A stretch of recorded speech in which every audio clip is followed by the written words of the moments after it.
are here. Welcome live to episode 0 of the PD Skillz show. Take 2. Full disclosure, we did have technical difficulties Thursday night there.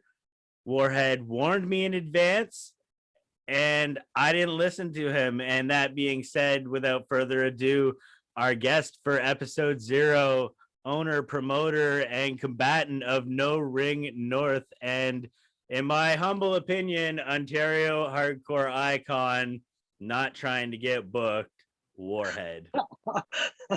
Not trying to get booked, but you're the hardcore icon. All these boys look up to you and ask you for advice. But I mean, hit me up. You already know my plans. Of course. And, speaking of those plans, a lot of people this time of the year have lots of plans that surround wrestling. And you, again, are a great guest to have on because it is Wrestlemania season, and Warhed, wrestler, wrestling promoter, doesn't watch wrestling. Care. I don't watch wrestling. I don't care about Wrestlemania season. And has that, have you ever cared about Wrestlemania season? Is there a point where you stopped caring about watching that? I was at Wrestlemania 18, as well as probably all Ontario indie workers right now. You know, the Toronto one. Yes. Do you remember there being a penguin in the crowd? I don't know. I was on the floor and there was a fight right behind us. There was a large penguin sculpture, I believe, that made its way to WrestleMania that was from Windsor. That is cool. Yeah, the city didn't think so. At least ours didn't. But I mean, fuck them if they can't take a joke, right? Exactly. But yeah, WrestleMania season, I don't really get hyped up. I don't get the pay-per-views. So Facebook gives me enough, the results. But is it ever kind of like a Super Bowl type of experience for you? Do you ever go to the party for the snacks? No. I've even tried Super Bowl too, man. It's like, oh, cool. There's these games where you can bet $1 on all these stupid little gambling things. Yeah, but you know what? You could bet on wrestling now too. Okay, Royal Rumble would be cool. Like, all right, everyone pitch $5 in. Here's your number. I love that. That's a cool idea. They do bet. Well, I mean, they do Vegas bets too. Like a Royal Rumble, me and my friends have always done since we were teenagers. We do that every year. This was probably the first year we didn't. But you can even bet online, and people put down big dollars, and there's odds, and it's ridiculous. Why? I have no idea. Unless someone's got an in with WWE, it's like I'll just text up Carino. Hey, yo, who's winning the Rumble this year? Right. But they won't just necessarily do results too. There'll be different odds on odds off bets, like most eliminations, stuff like that. Prop bets or whatever they are. And I mean, they do those too, and it's kind of crazy. That's intense, man. So being that you don't watch the product, what would you say is the main reason you don't like to watch professional wrestling, at least as it's televised today? I don't like watching professional wrestling because basically I've been in promotions where the promoters try to mimic same storylines that are going on mainstream TV. I get my ideas and my inspiration from actual theater, from drag shows, from rap shows, comedians, stand-up comedians. I get all my ideas from every other type of entertainment aspect. And then I just incorporate it all into my product. So basically, for my wrestling show, I look towards everything but wrestling. Yes, because I don't want to draw wrestling fans. I want to draw people that, normally wouldn't go to a wrestling show. I want to turn people into wrestling fans. Now maybe right now you don't watch professional wrestling, but I mean, we all get into it for a reason. It's safe to say you enjoyed it as a kid. Of course, man. Shawn Michaels. Who would you say were your favorites, as not as a teenager, not as someone who became smart to the business, but before you even, had an idea what was going on? Before you had taste. Yeah, it was Shawn Michaels. It was Razor. Obviously Bret Hart. Yeah. Mankind and Undertaker. Like I remember in grade school, those were like the guys. And at what point did you all of a sudden go, there's a world past this, and this is kind of a little bit cooler, and this is where I fit? Oh man, I just ever since grade school, I knew I wanted to somehow get into wrestling, and then when the opportunity arose, I just like grabbed the opportunity by the balls and I didn't let go. Now, and back then, like when you decided that's what you wanted to do, is that kind of almost where you started fading away from watching the product? No, no. After I got trained, then I saw everything. That's what it was. So it was post training. Yeah, it was post training. The smoke and the mirrors all went away. I was like, oh, And like, oh. but saying you're like, you know, you say you like to like take your inspiration from different art forms and all that. You can't even watch it still from like an artistic, you know, standpoint, and maybe go, oh, like that's kind of cool how they did that, or you know, I appreciate this, or Once in a blue moon, like very rarely, if a friend has wrestling on the TV, then yeah, I'll watch it. But I won't purposely go out and be like, oh, I gotta watch NXT. I gotta watch this. I gotta watch AEW. No, I haven't seen any of it. I think maybe Pierre had AEW on one time when I was at his place, but I don't know, man. Couldn't tell you. and now I know we talked about this before, but not even the like being a hardcore wrestler, not even the exploding barbed wire match. Nope, not even that. I would rather watch Zack Sabre Jr. because technical wrestling, whew, guilty pleasure. And you know what? So it's basically, and you say guilty pleasure because it's the complete opposite of what you seem to like to put together for yourself. Yeah, everyone looks at me and they're like, "Oh, hardcore! He must love all the hardcore death matches." I do, but I 100% respect the technical wrestling abilities of Zack Sabre Jr. It's like saying, you know, I'm a badass and you know I'm a scary dude, but what I really dig is some rom com. Yeah, exactly. I like rom com, eating crumpets, Yeah. and Pete Dunne. Pete Dunne is awesome with his like joint attacks. The manipulation, absolutely. Yeah. I love him. Now he's one of those examples for me now, because I mean we've been around a long time. Do you ever find it weird now, like when we look back and we're like, man, there's these guys that are younger where I'm like, damn, and like I just look at that guy and I'm like, I would study this guy's tape, and he's probably damn near a decade younger. Yeah, like I'm looking at all these younger kids that are going out and just getting better opportunities than we had because man, were you around when you actually had to send a VHS to someone or like a DVD to someone? No, I just like hit them up on MSN Messenger till they'd fucking get the point. Fucking early 2000s, like I don't even know how we got booked in Buffalo. It was just word of mouth, phone calls, shit like that. And yeah, but well, I mean, Buffalo's a neighboring city too, so that seems to be an in for a lot of people from Ontario, right? Because we're like, oh, we're going to States, we're going to Buffalo. It's like, no, man, it's literally across the bridge. Yeah, but you know what? I mean, don't take that for granted. Like, because I mean, for me, just across the bridge is Detroit, and a lot of people like they hear Detroit. That's a big city, right? Yeah.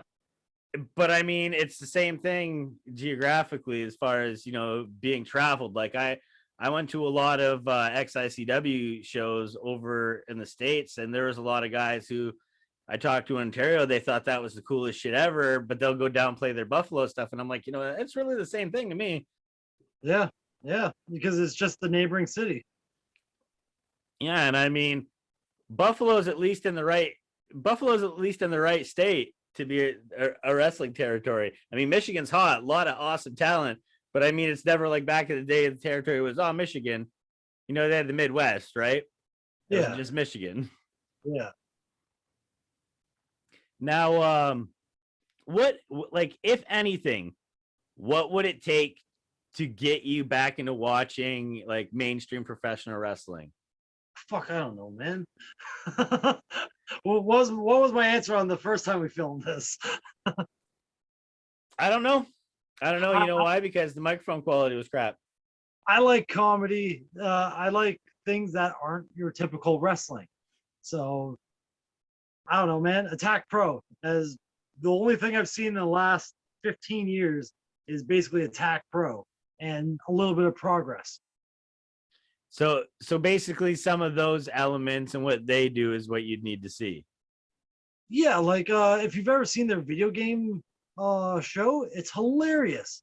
It's like everyone comes out as a different video game character, and like it's amazing. You just look it up. I think it's called Game Over or something. So, talking about, again, not watching wrestling, one more thing where that I feel like that comes difficult, and we've touched base, and actually we've touched base on this a few times during the years, but like, give me some examples of where that's made it difficult for you to see somebody else's vision when they're trying to explain it to you. Well, one thing I've missed out on are a bunch of names that people have said, "Hey, you want to go splits on bringing in these guys?" I'm like, "Who the fuck are they?" And it's like, I should have brought these guys in because a year later, 2 years later, they're actually like hot on the indies. So I've actually started asking my friends, like my friends that are fans, like, all right, should I bring this guy in? Yes or no? Why? Tell me why. Tell me if they have draw power. Is it worth it? I gotta find out who those fans are, because I remember those are the fans that didn't get me booked. You guys are on notice. I'm coming for you. Friends of Warhed. The reason you didn't get booked is because I kept thinking, I'm like, yeah, we're buds, but paying you that much and you got no draw power in this city. It's the same Ouch. way. It's the same way I look at everyone. I'm like, now why would I book this guy for this much? If he's asking this much, why would I book him if he can't even draw like this? It's I'm getting canceled on my first show. Why? Burial. The PD Skillz show. Dead on arrival, buried by Warhed. No. It's the Warhed show now.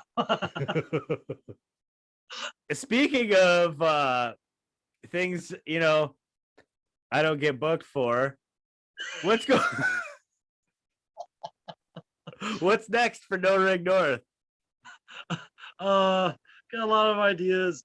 The October show that we're supposed to do back in October that got pushed back, kept getting pushed back. It's supposed to happen, as you know, like next week, but it got pushed back again. Yes, indeed. I think the chocolate's kicking in. Oh, yes. Yeah. That's why you're getting like truths out of me.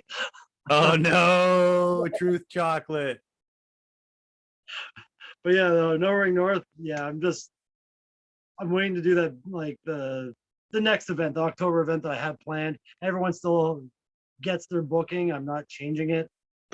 Well, yeah, and that's kind of the beauty about it is, you've got that crew of people who are ready down to do the show. You know who to go to. The circumstance hasn't really changed.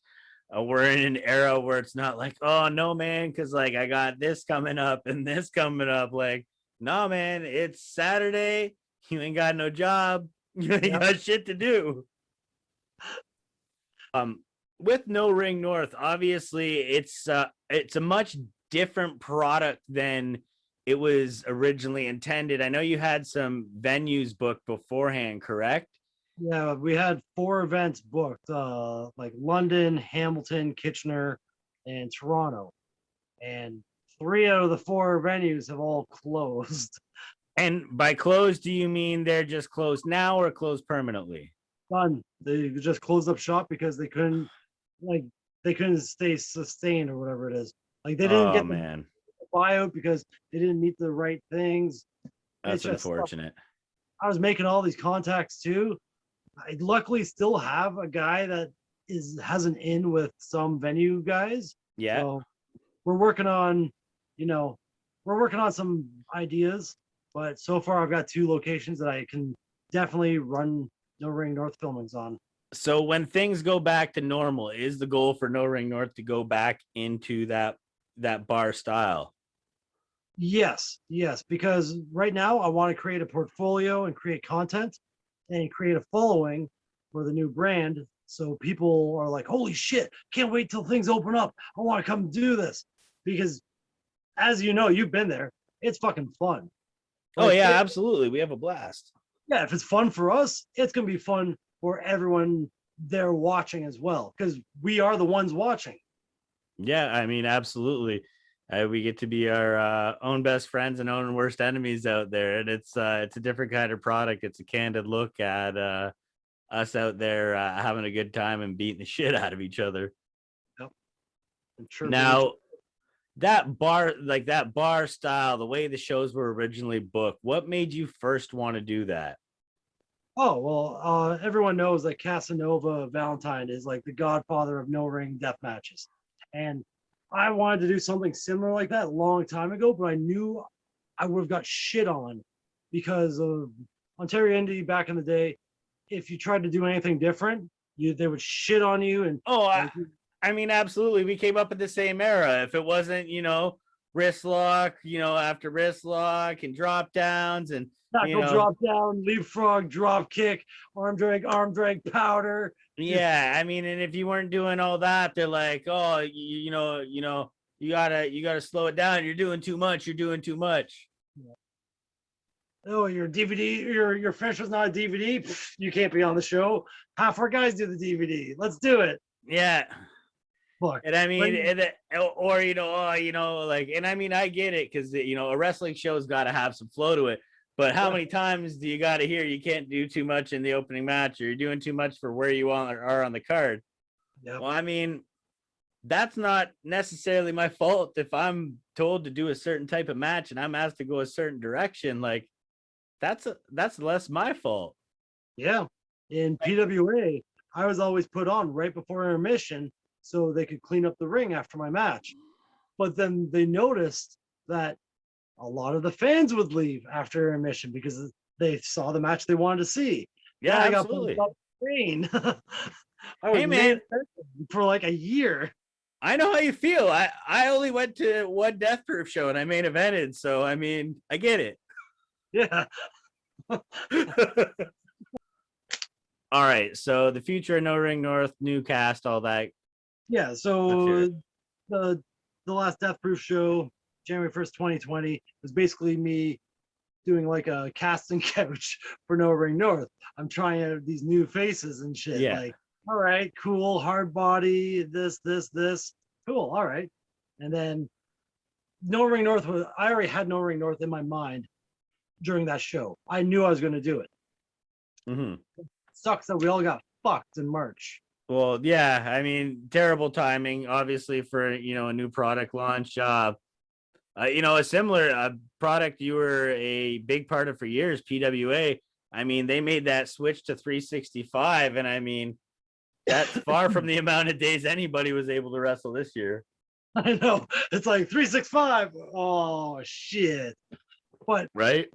Funny thing is, when Osborne was in town, he came to me and he's like, all right, Head, like we have dinner all the time. And he's like, all right, Head, I got this idea. Everyone's telling me I'm crazy for doing it, but I want to rebrand and I want to call it 365 Wrestling. And I sat there, I'm like, I love it. Let's do it. Yeah. So you're on board right away. Yeah, man, because 365 is more marketable than Pois Wrestling. 365 Wrestling, you can make shit ton of sweet merch. You could even make fucking 365 bling and sell it to anyone because they're like, yeah, 365 days a year. Yeah, I mean, yeah, absolutely. I mean, I guess the marketing's there, and that's obviously a big thing for you. I mean, marketing has always been one of your niche things. I mean, yeah, you're wearing the hat. And is that Death Proof Fight Club, or is that Death Proof the thing I called it once upon a time? Fight Club. Wrestling, Death Proof Wrestling ended in 2011. And there was some merch with that on it, right? Because I know I've seen some. Only 2 years. Only 2 years worth. And what caused that change? Oh, the guy I wrestled at the first Death Proof tournament It was his first match out of jail, and first shot he gave me was a punch to the back of the head, which knocked me loopy. I fell out of the ring, almost smoked my face off the concrete outside. Got in the ring, like, and no sold it. I'm like, all right, let's wrestle. We wrestled, and puked. And then after my match, I couldn't continue into the second round because I was so fucked up from the concussion. And like, I'm like, this isn't wrestling. This is a fight club. And it just kind of stuck from there. Yeah. Then I just started rebranding it as Fight Club. And it was like, it was cool. And you know what? It is one of the cooler brands and has been one of the cooler brands in Ontario. I mean, there's been a lot of people that, you see now and you wouldn't expect went through, Death Proof Fight Club, a company that's got, roots in basically a storage unit to what it became, towards its end. And what, like, let's name drop a little. Who are some of those names that have been a part of the famous Death Proof family? Well, back in the garage days, I don't know why Josh Alexander was in Kitchener at the time, like coming out of a Sobeys parking lot. And I'm like, Josh, what's up? Hey, man, I got this new thing. I'm running a wrestling show. You want to be on it? Sure. Asked him his price. Back then it was low because, he wasn't who he is today. Yeah, but he wasn't the Walking Weapon. Was he with the Walking Weapon by then? No, I think he was Prodigy. No, or was he the Ronin? I think he was just before the Ronin, Josh Alexander. Okay. But yeah, booked him. I had Paige on the first show. I had like Hacker, York, Justin Sane, and like the hardcore guys as well. But like, yeah, lots. I had a variety of talent. Now, what have been, you say some of the hardcore names. What are some of the hardcore names that you've brought into Ontario over the years that you're most fond of? Matt Cash. His first match in Death Proof, before the lockup, he booted him and gave Buddy a brain buster as the first move. No, I love Matt. I pick on him the most because I love him the most. So I'll always shit talk him to his face and behind his back. Well, I mean, if you can't talk shit about your brother, who can you talk shit about, right?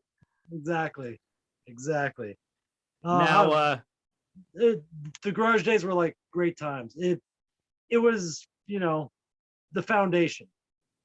Yeah, no, absolutely. And, it was kind of a cool start. It gave it that exclusive vibe. It was, I remember when it first started, because I know for a while, I think before that's when you were doing the PWA, was it PWA Extreme? Oh, PWA Extreme, yeah. Yeah, and that was you and Jeff booking that, right? No, man, Jeff booked me. I thought you had something to do with the bookings of that. No, God, no. I won the PWA Extreme title, and then I was never asked back again because of Jeff's other business partner. Oh, well then. Pew pew. With that move from Death Proof to No Ring North, and everything that's gone on crazy in the last year, I guess the last time things were kind of really normal was 2019, and the last big thing I remember you doing then, and I kind of want to rehash on, is Zona 23 and Warhead's crazy Mexico experience. So how did that happen? How did you get booked for that? Well, I saw the viral video of the two Mexican female wrestlers wrestling on top of a car, and the one chick powerbombed the other chick through the back windshield, and she just crumbled into the car. And I was like, I need to wrestle her. And like, was that like an easy contact? Did you just go, okay, this is where it is, I'm gonna shoot in the dark? Did there happen to be someone you could talk to, like, or was it? Yeah, I was talking to Phoenix Kid from the States. Okay. He wrestled there, so I'm like, yo, man, like, what's the promoter's name? What should I write? He gave me lots of advice, and then I sent my whole resume along with like highlight videos and stuff like that, promo pics. And Buddy just got back to me because I Google translated all the Spanish, And he got back to me, bro, I speak some English. All right, cool. We're on the same page. Hey man, this is what I do. I've ran this company for 10 years. Like, so I had credibility behind me. And once I got that booking, I started looking around Mexico for other places to make like a trip of it. And I just so happened to land a spot in the NGX King of Deathmatch tournament. Amazing. So went there for Zona 23, the NGX deathmatch tournament. Yeah. And then other obviously any other shenanigans you can get up to while you're there. Like did you catch any wrestling shows that you weren't on? No, it was mainly Of course you didn't.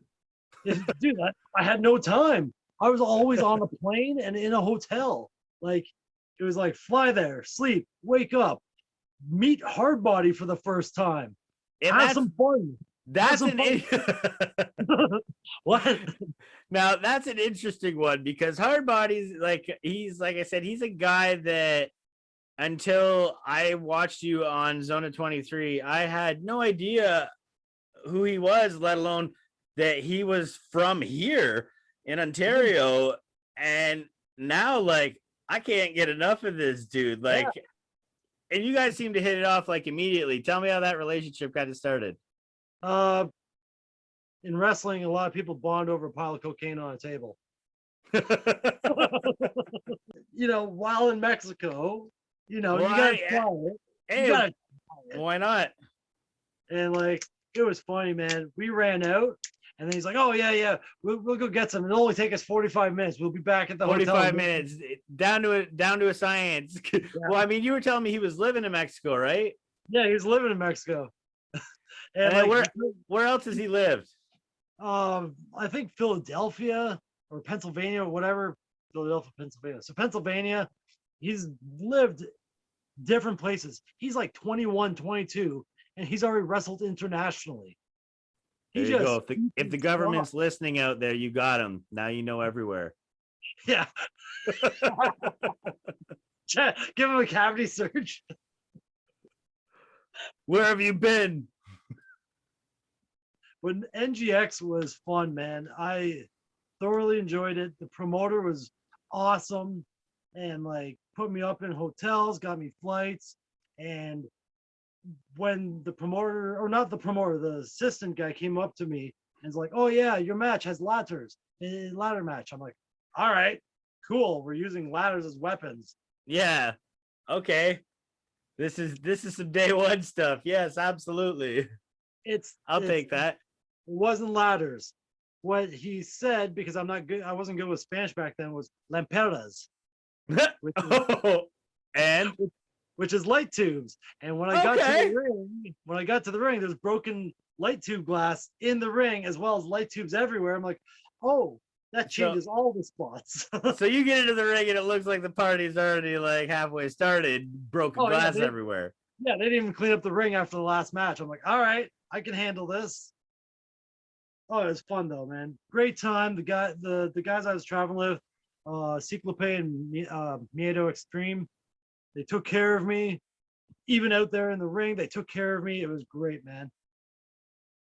Good times.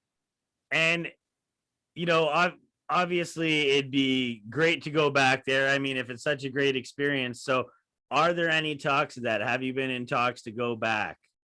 I've been in talks with Zona 23. I've been in talks with Indie Army Wrestling, other people. Just I'm keeping those connections alive and hot. Now, you know, with keeping those connections alive and hot, you're looking forward.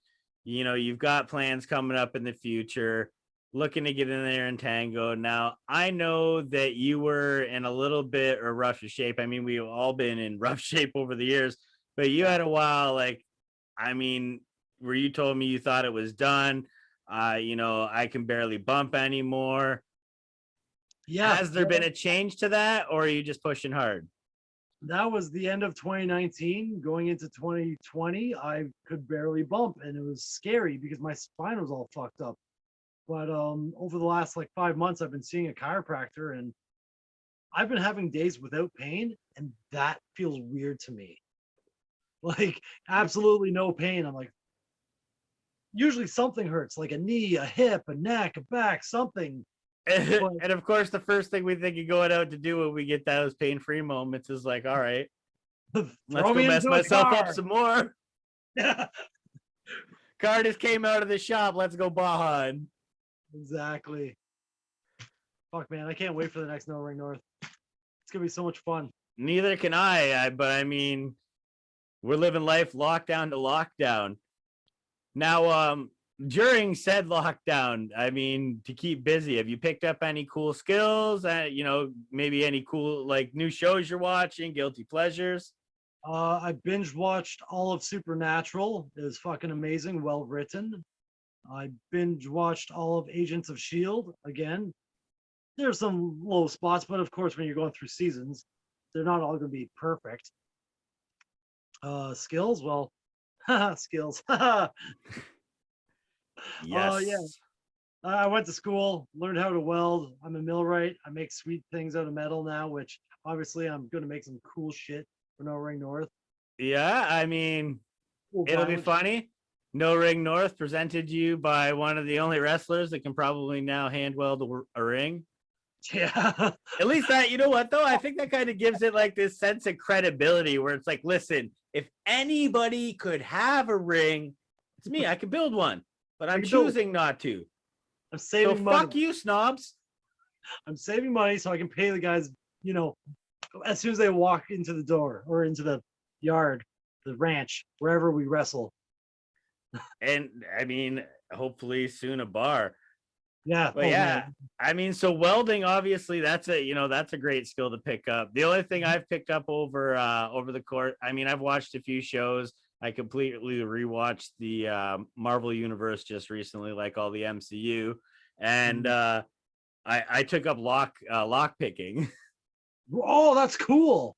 Yeah, I was watching Elementary, that Sherlock show with Lucy Liu in it, and you know, I kept watching them pick locks, and I was just like, man, that'd be so badass to be able to pick locks. So I went on Amazon, I ordered a kit, and it comes with like one of the locks that teach you how to like actually pick the lock.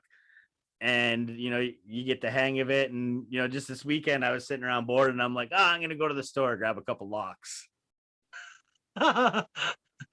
Well, so I mean, I don't know when it's gonna come in handy. Hopefully the government's not listening. Hey, no, that's okay. I mean, if they are listening, I mean, it's not a big deal. Handcuffs are the biggest joke of them all. I mean, this sounds sad as a grown adult, but I didn't learn until I started learning about lock picking that pretty much all handcuffs were the same deal for a key. Oh man.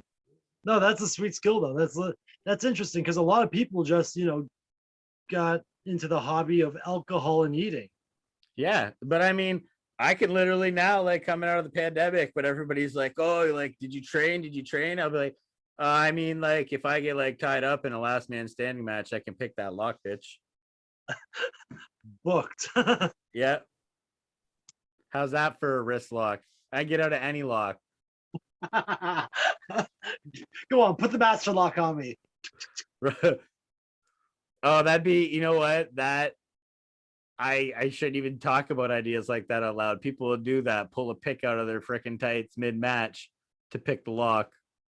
I actually contacted him. Oh no, I was on the same show as him, and like he was just saying how he moved to Etobicoke and stuff, and I chimed in like, "Whoa, I've been running shows in Etobicoke." So we started, exchange numbers, all this stuff, and for what he wanted, even though he lived like 10 minutes away, Yeah. I was like, sorry, bro, I can't pay that. You live 10 minutes away. I can't pay that. Yeah, I mean, if it's not reasonable, it's not reasonable. With Carino, we had a 3-show deal. Pay him the most amount of money, me like the middle size of money, and then like the cheapest rate. So like, it goes down every Yeah, no, absolutely. You're buying in bulk now. You're a repeat customer. It's like anything else. So first show, cool. Paid him what he was owed. Second show, actually, I didn't even have him booked. I announced Ultimo Dragon, and then Carino messaged me. He's like, "Hey, just to let you know, I'm gonna be in Toronto the day before your Ultimo So Dragon show." did he I'm hit like, you with that Mr. Allen's? 2 for 50. I just said like, "Can I pay Well, I you?" mean, more than 50, but I just said, "I'm like, can I pay you the cheaper rate this time and the middle rate next time?" He's like, "Of course." oh, there you go. So he sandwiched the buddy pay. Yeah, because he wanted to work with Ultimo. I'm like, all right. You know what? That was something that was huge though. Like when you guys brought like Carino in, I was floored. Like that was a really cool get. Like one of my best friends, that was his favorite wrestler like growing up, and it was someone that he kind of exposed me to. And that's where I first started, like when I was younger, watching Steve Carino. And then to be like, oh, like Warhead's booking Carino, and then it's like, oh, Warhead's done. Carino owns Death Proof now. It was just, I like to write stories, and I always need that cliffhanger to go to have people be like, holy shit, what's going to happen next? And it's like, all right, we're not just bringing Carino in once. He's now part owner. Then he comes back, and then he comes back again. Then he announces that he's got a broken neck and he can't wrestle. And of course, but in true Warhead fuck you wrestling fashion, what did you have Steve Carino do on one of your shows? On his birthday. This was on his birthday. It was on his birthday. Carino and I have talked, and he loves like mascot costumes. So I'm like, hey, just wondering, would you be willing to dress up in a big dick costume on your birthday show? He's like, sure, let's do it. Oh my God. Now, like, it was so funny. I couldn't do my face paint that show. So I just wore like a bandana over the face because I couldn't stop laughing. It's just hilarious. So it was just game over, no face paint, just a bandito. Yeah, it was literally like just two guys coming out. One guy in a dick costume, one guy with like the backwards hat and the bandana. Hey, but you know what? I mean, you were ahead of your time. The bandana over the face is an in thing now. Yes, it is. So you're like a COVID hipster now. Exactly. Video documented.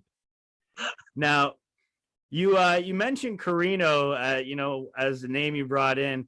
I kind of I want to talk about some other names and some stories you may have about them and their association to yourself there. Now, one obviously stands out above all for myself is Balls Mahoney. Oh man, Balls was like a dream match. I got booked for that match all because like Death Proof still wasn't really known. So on Facebook, on the right hand side of the screen, there's like the little ad that says, oh, do you like hardcore wrestling? It's coming to London. Mm-hmm. So I like researched it, found it out, sent my resume to the guy, said, hey, I've done this, this, and this, and this in Ontario. I've been wrestling for this long. If there's a spot, cool, let me know. Gets back to me. We talk. And then he puts me in the main event with Balls Mahoney. I'm like, oh, that's You're like, damn. The whole reason I got my tribal all down this arm. Yeah, you know what? I wouldn't have thought that before, but now that you say it out loud, yeah, absolutely. Yeah, because of Balls Mahoney. And I told him, he's like, oh, that's really cool, brother. And like, he's such a genuinely nice guy. And he dislocated my thumb in that match. Oh. Because he's like, when you take the chair shot, just go like this and just tuck your neck into your shoulders. I'm like, no, I'll put my hand up. So that was a mistake. That was a mistake. You seen him swing those things. Like, that was a mistake. That's a home run swing, man. See, and you're like, I'll just put my hands up. And I was the opposite. I used to get in shit from like the vets all the time because they'd be like, all right, I'm gonna swing the chair, you put your hands up. And I looked them dead ass in the eye and be like, yep, okay, I'm gonna put my hands up. And then they go swing that chair. It looks like the hands are coming up, and I just kidding, head first. See, I teach all the guys now. I'm like, get something up, man. Oh yeah, Protect now. Oh yourself. now I'll put my fucking hands up. I'll put somebody's grandmother in front of my face. I don't give a fuck. I know better now. We were all stupid back then, man. Next name on the list. We are gonna go with, let's say, well, I don't know if I would say Ontario, but I mean, big name for Ontario, has made a lot of moves to change Ontario. Lufisto. Lufisto. I was actually the very first. Okay, what year did you come in? 2004. All right, so Just near the death, just about a year and a half, 2 years before the death of the OAC's yeah. grasp on the sack. So the Ontario Athletic Commission used to make us get professional wrestling licenses, and if you want to run a show, you had to put in $1,000 deposit, give them like 5% of the gate, and there's always. I remember that. It was a huge money thing. Like I was in a lucky position where the first promoter that booked me paid for my license as part of like my pay. So I luckily never had to see that come. Although one time, I guess it did not get filed in time, and I did get a slap on the wrist for that. No shit, eh? Yeah, I got the old slap on the wrist for the expired license. I never even had anyone even ask to see my license. It was one of those things where they just kind of look at who's on the card, and then they go, okay, well, we know who this is. Is their license in check? They check the dates. You know, it's PD Skillz. Here's the shoot name. Here's his license. Nope. Doesn't check out. That's crazy. Yeah. So, I mean, you don't hear of it too often. I mean, they say cash grab, and they didn't do anything with it. But I guess still cash grab because they just wanted to make sure I paid up. Yeah, it was like what, $75, I think it was. Yeah, and I mean, it wasn't even a big deal. Yeah, it is. The paperwork was silly because it was a boxing license essentially. Yeah, it was definitely. Yeah, let's digress. Yes, Lufisto. Yes, she fought Ontario Athletic Commission because intergender matches were not allowed because male and females, it wouldn't match up like in boxing. But her whole argument was, we're trained the same. We're not male or female in the ring. We're wrestlers. Yeah, and absolutely.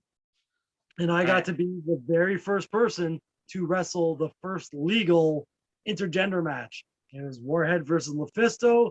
And in that match, when we're brawling, grabbed the chair 6 feet away from her, looked her dead in the eye, sabooed the chair at her, broke her nose. She took me in the ring, put me in the corner, said, stay in the corner, chop, punch, chop, punch, chop, punch, chop, punch, chop, punch.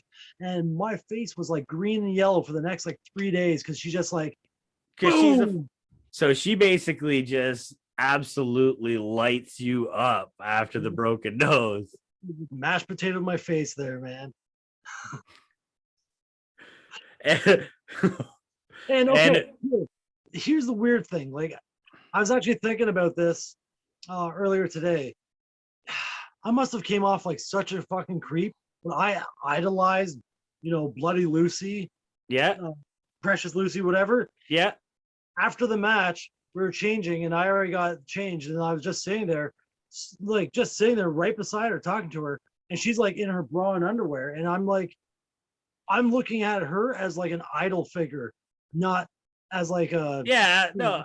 Absolutely. Yeah. And I'm just thinking, I'm like, fuck, thinking back, she probably thought I was like a perv or something because I didn't like turn away like most guys did. I was just talking.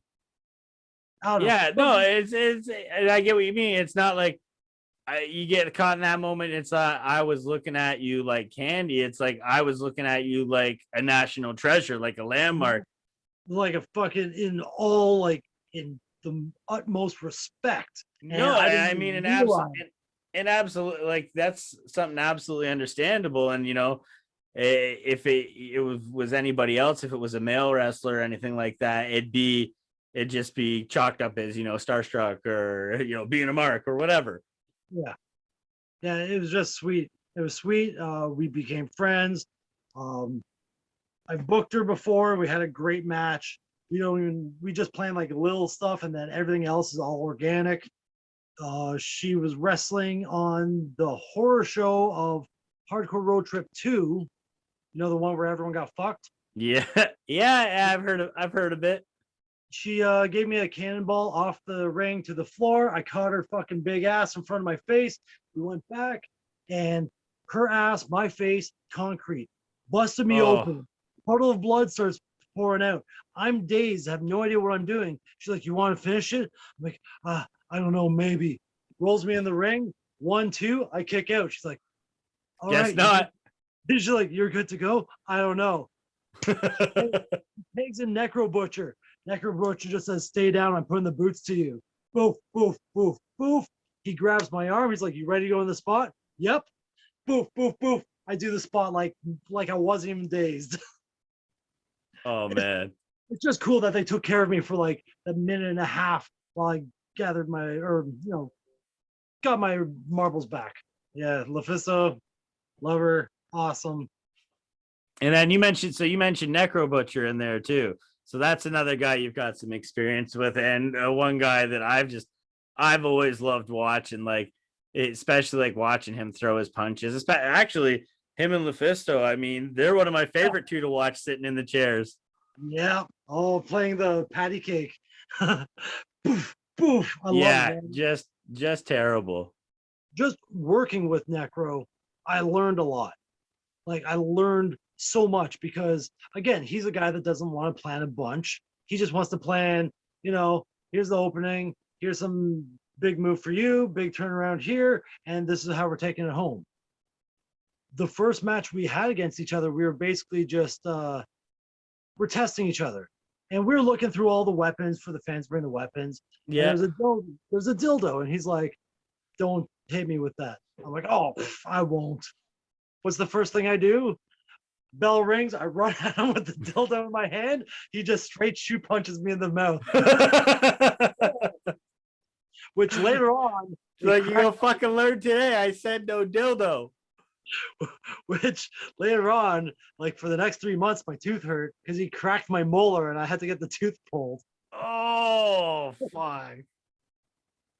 So yeah. So lesson learned. Lesson learned. Don't hit Necro with a dildo. He's very wise. He's got lots of great stories, lots of great advice. And wrestling with him, you learn more about wrestling, more about the hardcore style. And there was a time where everyone was speculating, like, "Oh, he's got Hep C, don't bleed with him." He was nice enough that I think 3 times or 4 times we've wrestled. I think 3. He did not bleed. Only I bled. Well, there you go. Yeah. I mean, if there's a way, there's always that fear, I guess, that, if a mistake were to happen. But I mean, which brings me to another story. Do you remember when GCW Oshawa brought in Abdullah the Butcher? Oh, yes. So, I had my match against whoever the hell it was, is whatever. And, Abdullah the Butcher, pretty sweet, man. He always wrestled Hannibal. Promoters going around asking who wants to get, stabbed by Abby. Yeah. I'm like, I don't know the guy, so I'm not going to bleed with him. Absolutely. I only bleed with people I actually trust. I don't know Abdullah the Butcher. He's been around for a long time. Sorry, bro. Like, I'm not going to go get stabbed in the head. All these other fucking guys are like, "Oh yeah, I'll do it. There's like 3 guys that did it. 3 or 4, maybe 5 months later was when the whole shit came out that Abdullah the Butcher had Hep C. And I'm just back there like, ha ha ha. Well, fuck. I mean, I actually dodged a bullet with that one as well. That was when I was going over to Detroit with Scullion all the time doing the XICW shows. He was talking with the Clowns about doing a JCW show, and they wanted to work a tag match against Abdullah, and honestly, I can't remember who else. And Scullion's like, hey, listen, like, I think you're the guy that I need to come work this tag match. And I mean, obviously, like at that point, because this is like before anything like that came out, I was like, fucking Abdullah the Butcher, like, hell yeah, I'm in. And I think that's where he was like, that's why you're the perfect guy, because you're almost too stupid to give a fuck. Like, no, and I don't mean about that part. No, I mean like just because like the violent style and all that, where he was like, you're the guy that I think is going to be able to handle himself, and if you don't like something, like you won't pull no punches. But like, oh yeah, the bows. But no, that it fell through at the last minute. I can't remember what it was that happened, and then all that shit came out a couple months later, and I was like, holy fuck, what a bullet dodged. Yeah, because of course, if you're going in a hardcore fed and you're facing Abdullah, you're going to be bleeding. Absolutely. I just have always stood by my beliefs that if I don't know you, or if I like, because I got to talk with Necro for like 2 hours beforehand. Yeah. I got a good, idea of his personality. But if I don't know you, I'm not going to bleed with you. Yeah, no, absolutely. It's a big level of trust, that goes into that. Yeah, and if a promoter says, "Oh, well, why didn't you bleed?" It's like, because one, you didn't pay me to. And and then there's another extent to that too. Like, for example, like I hadn't done hardcore wrestling in ages, and you hit me up about the Death Proof show. I hadn't even seen Tyler Hill, let alone wrestle Tyler Hill.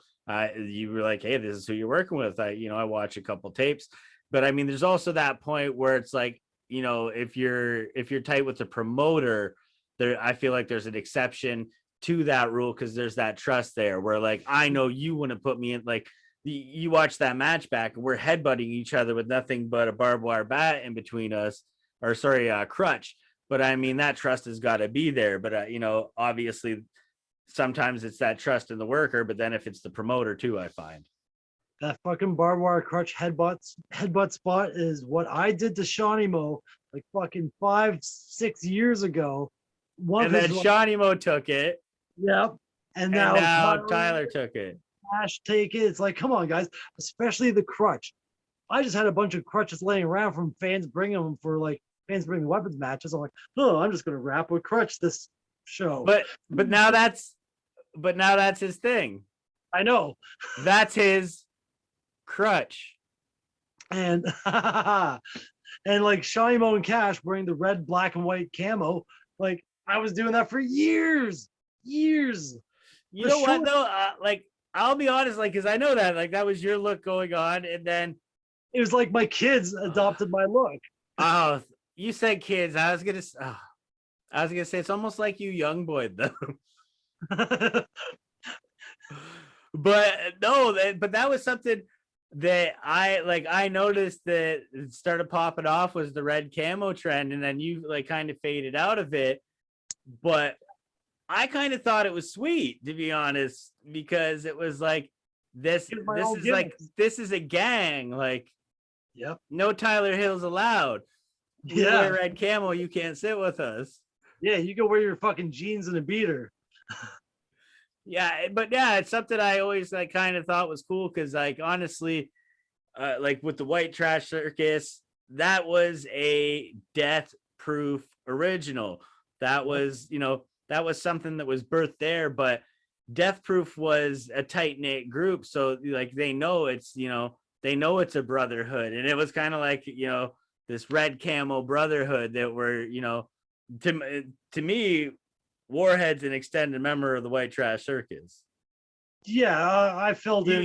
You birthed it. These are two guys that, like, I mean, Matt Cash was around for, I knew Matt Cash was around for a while as Owen Sound beforehand, but like he became a whole new like wrestler in Death Proof. You gave him a whole new, I know how you like to make the art comparisons, you gave him a whole new canvas. And it kind of seems like, and I did as well see with Shawnee Mo, I did see wrestling of him before Death Proof, but again, he became this character there, and it just, it almost became like if you were a Death Proof original, if that's where you made your mark, you were a red camel guy.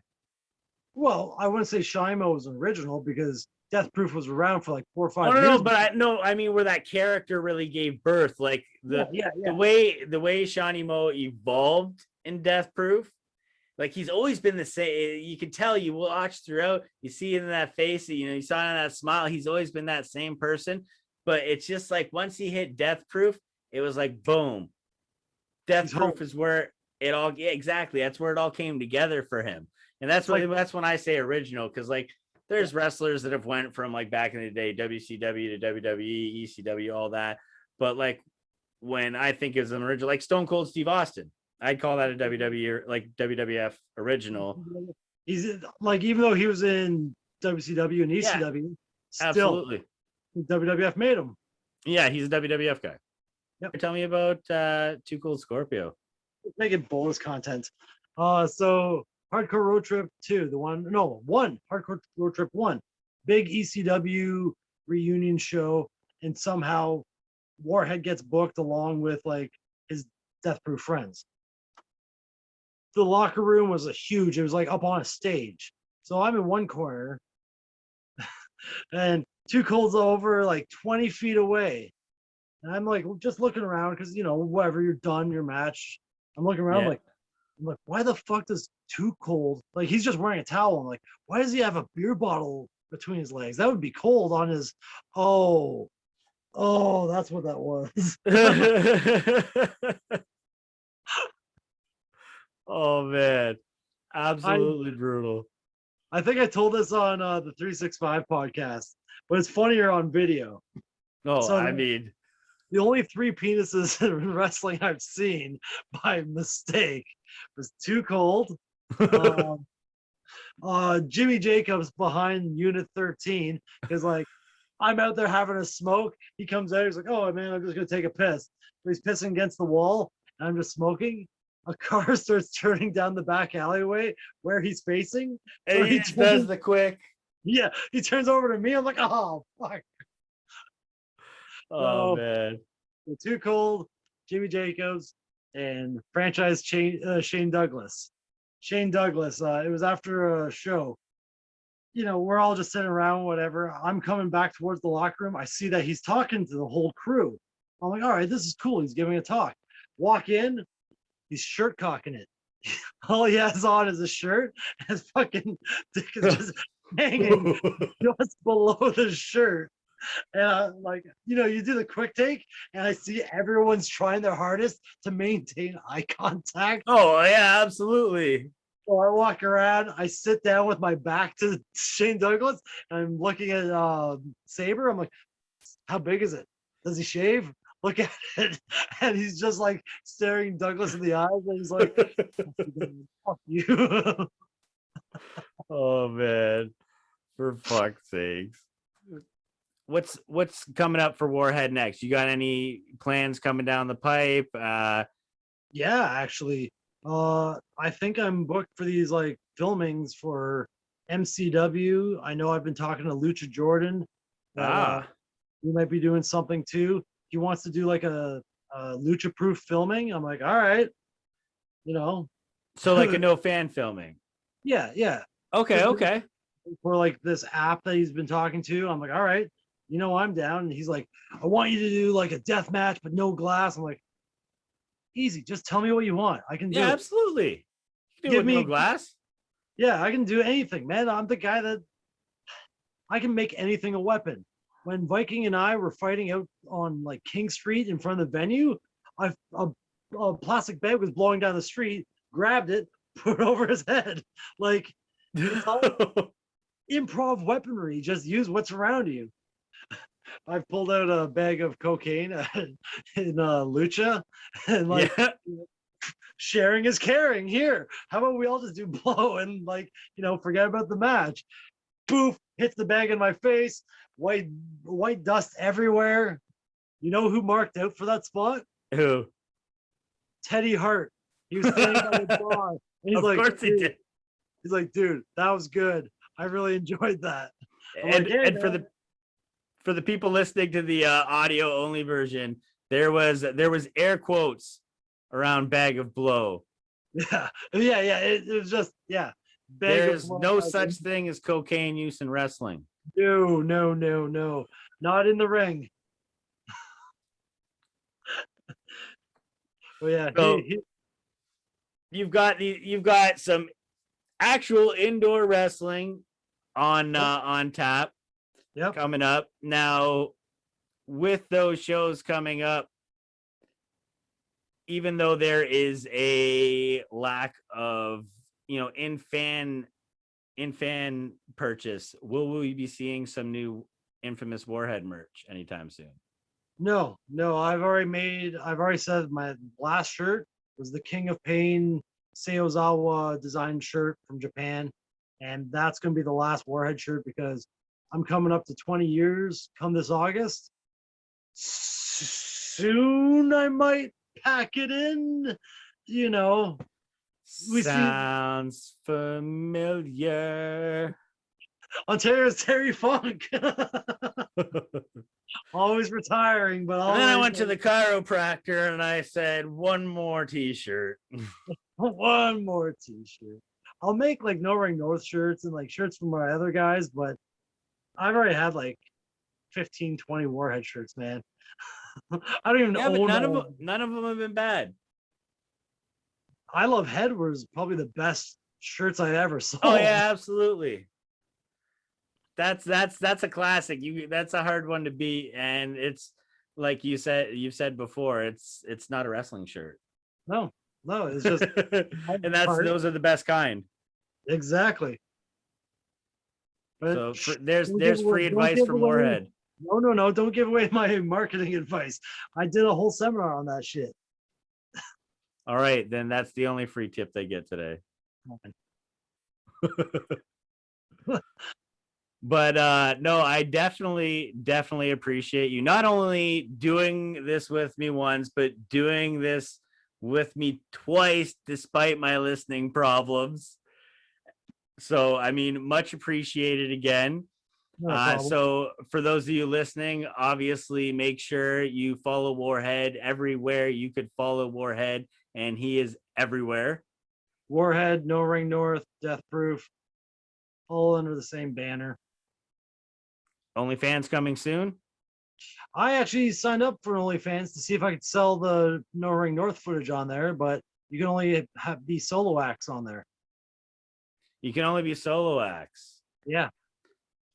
So maybe Warhead pulls the old Facebook group style switcheroo. It starts as a solo act until the views get up and the rules change, and then boom, the group name changes.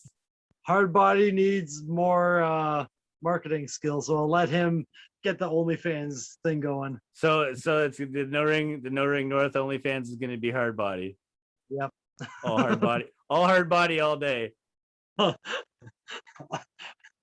Well, I'm gonna ring it out here with a proper farewell now, because I think that's all we've got today. But again, thank you, not once but twice. He has done episode 0 for the PD Skillz show. Hopefully, lots more Warhead stories to come in the future, and another reason for us to come shoot the shit and reminisce again. Thank you so much, brother. No problem. Buy Fuerza's hoodie. Contact Fuerza, get his hoodie. It's pretty sweet. Oh, you heard it there. Where are we getting it? I don't know. That's Fuerza. All right, you got it. You heard it here first. Get the hoodie. Ask him yourself. Thanks again. PD Skillz, episode 0, and we are out. Peace.